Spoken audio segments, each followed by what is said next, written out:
Today on DC News Now, heat returns with temps in the 90s. Tracking the warm-up and storms tomorrow. The DC Council meets for a final vote on the budget today. We break down what to expect at the meeting ahead. Stretching your dollar. Don't miss our weekly grocery price check on essentials. Also, E. coli strikes in Virginia. The warning from health officials if you're headed to the lake. And DC Pride celebrations continue. Everything from events to important info.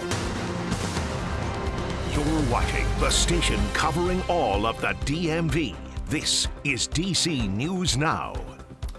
Well, good afternoon, and thank you for joining us for the news at noon. I'm Mark Hall. Meteorologist Damon Matson joins us with the latest check on the forecast.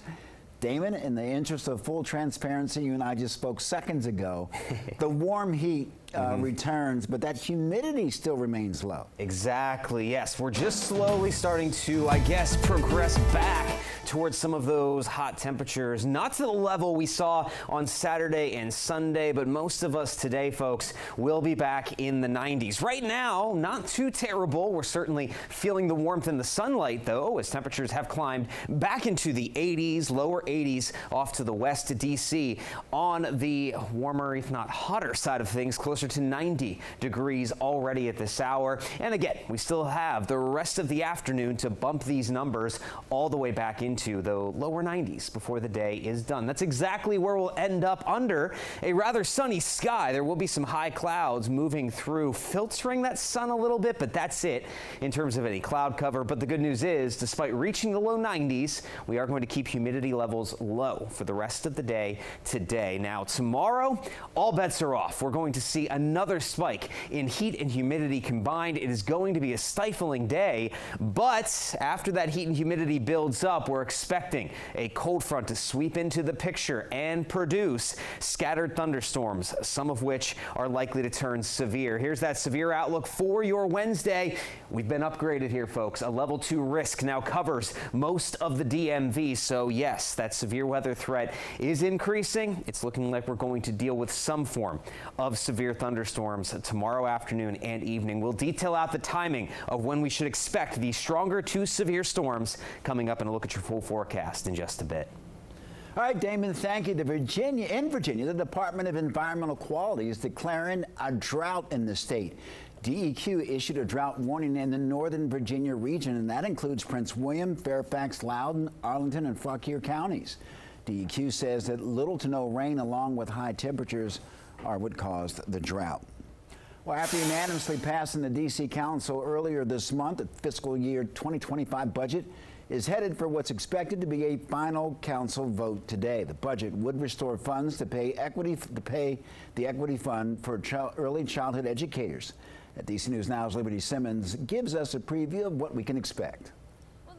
Council is expected to make their final vote on the budget here today, and they're also expected to vote on the Budget Support Act, which focuses on the implementation of the budget bill. Now, the Budget Support Act also includes procedural changes that are needed to implement the budget. This includes such things as the legal authority for specific revenue changes. The budget would also restore $70 million to the Pay Equity Fund for early childhood educators that Mayor Muriel Bowser originally had on the chopping block. That program helps address the pay disparity between early education workers and their K-12 counterparts. It also included amendments from Chair Phil Mendelson, who restored some of the things Bowser wanted. Those include $500,000 to restore RFK Stadium and funding for the new correctional facility at $463 million, among other things. Now, the council's budget aims to also expand the district's earned income tax credit. This could help people make lower monthly payments instead of a lump sum. It would also create a new child tax credit for low and middle income earners. The new budget also increases taxes on properties worth over $2.5 million.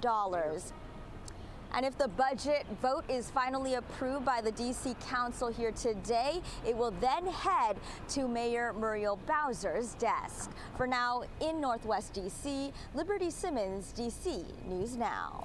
All right, Liberty, thank you. In developing now, a man has been shot in Hyattsville. It happened outside of an apartment complex. Prince George's County Police say the call came in just before 9:30 this morning.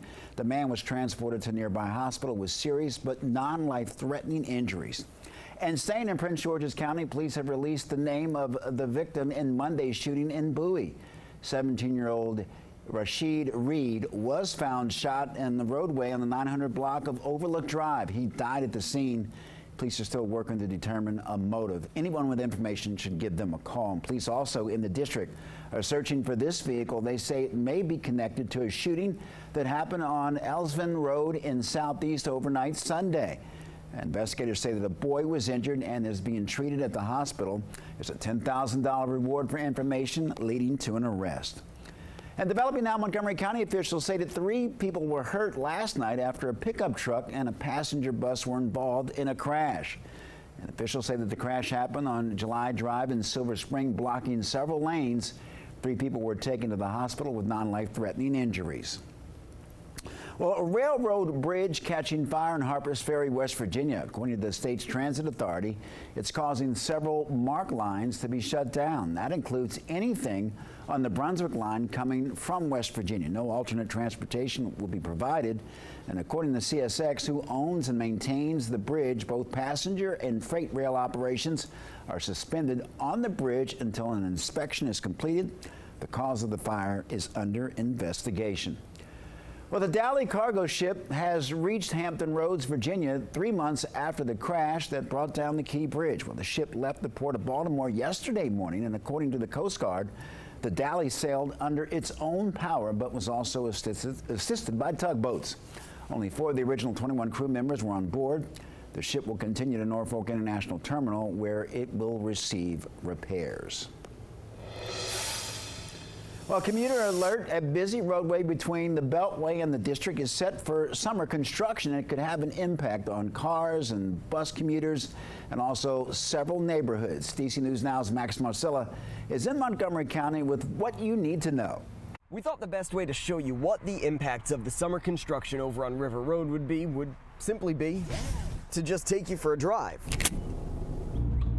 We're now on the road, starting from Wilson Lane in Bethesda. That's the endpoint for this road work. And between here and Winston Drive, the southbound left lane will be closed. And drive about 3 miles, you're now entering the district. But as you drive past Western Avenue, you will see the southbound right lane will be closed, as will a sidewalk. Now, take a step out of the car, because this is where a lot of it will happen. We're at the intersection of River Road and Goldsboro Road, and there will be a few lanes, shoulders, and ramps closed, and this bus stop that serves both a Metro bus and a ride-on bus will be closed. It's been very convenient, and I've gotten very used to it. Scott Deneroff is a temporary bus commuter from out of state, but he says this could have an impact on people. And if it's closed, the next one is quite a walk up the hill. All right, it's almost time to go home, but a few important things we should note before we wrap up. First is that this construction is expected to happen throughout the summer, Monday through Saturday, from 7 in the morning until 7 in the evening. Montgomery County says, 2 important words, weather pending, this construction could be done by the fall. Reporting in Montgomery County, Max Marcella, DC News Now. Our thanks to Max, and a heads up, commuters starting this Sunday, taking a trip on Metro will cost a little more. Metro says the price increase will help maintain the transit system and prevent service cuts. Starting Sunday, a regular bus ride will cost $225 and an express ride will run you $480. And if you're riding on a train, weekday fares will now begin at $225 and cap at $675 depending on distance traveled. And late night and weekend trips will cost $225 or $250, also depending on distance. And Metro access will cost up to $450. And minimum wage workers in the district and Montgomery County are about to get a raise. On July 1st, most workers in each area will make at least 45 cents more per hour. In D.C., all employers will pay at least $17.50 per hour. That's up from $17. In Montgomery County, companies with 50 employees will pay $17.15 per hour. That's up from $16.70. And then mid-size employers will pay $15.50 per hour, up from $15. However, businesses with under 10 employees will remain at $15 per hour. Meantime, tipped minimum wage in D.C. will increase from $8 to $10 per hour, and then in Montgomery County, tipped workers will remain at $4 per hour. Well, we continue to track prices at the grocery store. DC News Now's weekend anchor Ben Dennis is stretching your dollar with his findings to help you save. The savings are still in the details. We've identified 10 grocery essentials at 3 popular local stores, sizing up how much they cost compared to one another and to keep more cash in your wallet. Another week, another chance to save. The USDA expects grocery prices will keep rising this year, though at a faster pace when dining out. Meantime, our price tracking at Walmart, Giant, and Safeway continues to identify disparities between 10 pantry essentials. Why do we do it? Help you make your own choice where to shop. So, what's changed in the past week? Lowest prices online show no price changes down the board at Walmart for our 10 essentials. Up at Giant, avocado increased 34 cents, 30 cents for 1 pound tray of ground beef. Chicken breast per pound, value pack, that's $2 cheaper. And russet potato, 17 cents less. Over at Safeway, a 1 pound tray of ground beef is up $2. $1 for 12 brown eggs, 20 cents for wheat bread, and avocado dropped $1. Between the three, here's what's cheapest at Walmart. 8 out of 10 of our pantry essentials. Giant wins for a value pack of chicken breast per pound, $1.99, and for 1 pound tray of ground beef at $4.79. Safeway in the back of the pack comparatively. And certain apps can grant cash back for groceries like Ibotta and Fetch, for example. Go a step further with digital coupons and store loyalty programs for discounts at the register. Ben Dennis, back to you.